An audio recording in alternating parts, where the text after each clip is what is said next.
Okay, I feel like this needs to be said.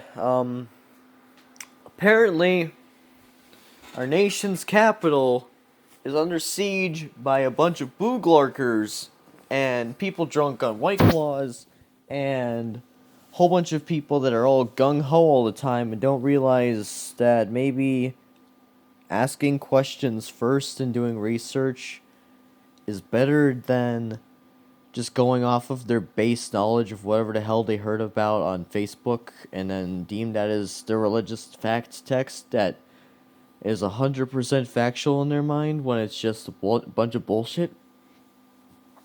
Okay, I'm kind of going off on a tangent here. I'm kind of going off track.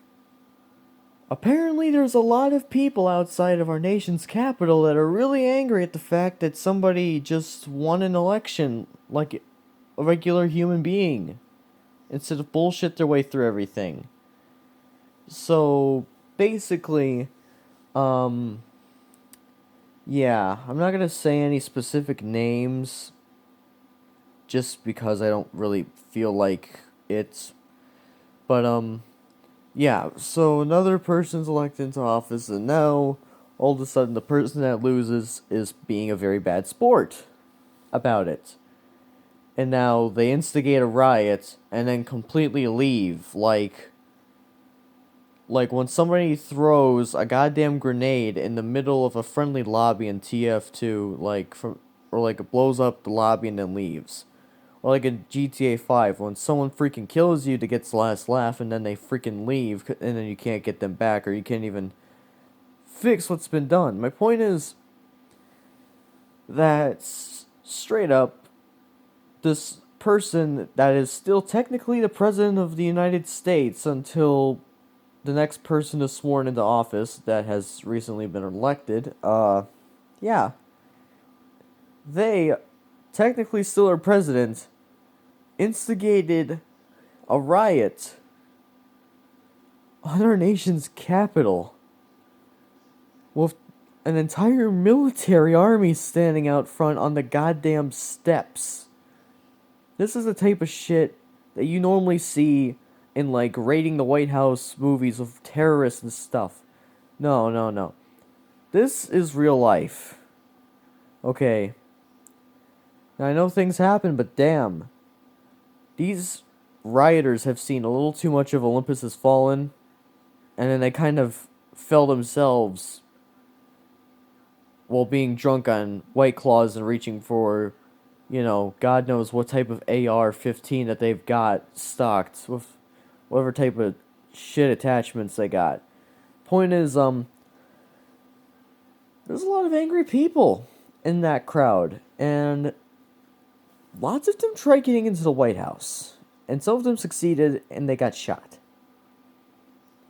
And, a lot of those people might have even guns. I'm pretty certain a lot of them have guns.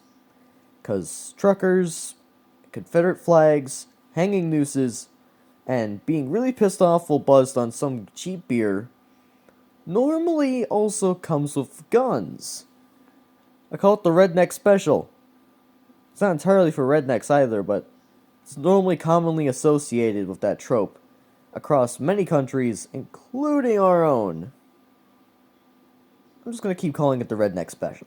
Anyways, it's kind of hard to deal with this stuff when you don't have any way out to get out of your country. You got family here, you got friends here, you've built a life here, and now the country that's supposed to keep you safe and stuff is kind of just a little bit in disarray, and you're like, should I stay or should I go sort of mentality. Like, I've been contemplating it since 2015 even. Should I leave this goddamn country? And I'm still debating that in my mind, but I'm leaning towards yeah. My gas mask that I recently got that actually works. M10 Czech gas mask, the Bulldog one. I'll show you in a different video, but I recently got that and it works just fine. Filters are intact, everything. So it's actually fit for actual conventional use. So that's not going to protect me, though, from a goddamn nuclear blast or a freaking 12 gauge in the face. Like, dude.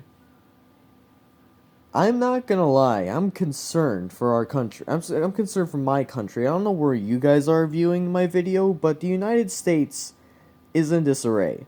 It always is, but it's slightly more in disarray than normal. Slightly. This stuff kind of happens a lot. Not the Capitol rioting, but rioting in general over a lot of things, but just this is stupid. And normally I'm all for like fighting like government tyranny and all that and stuff and reforming the government, but I'm not out there in front of a goddamn legislative building waving a gun around or hanging nooses. You don't do things. Things don't get done that way. Maybe they do, but it's bad. You gotta work on legally reforming the government to make it better. If you don't think some things were fair, then you file a lawsuit. But you get actual evidence. If something cannot be done, you do contemplate, should you go up in arms in revolution? Or is this something that you need to rethink in your head because it might not be bad and something malicious didn't even happen?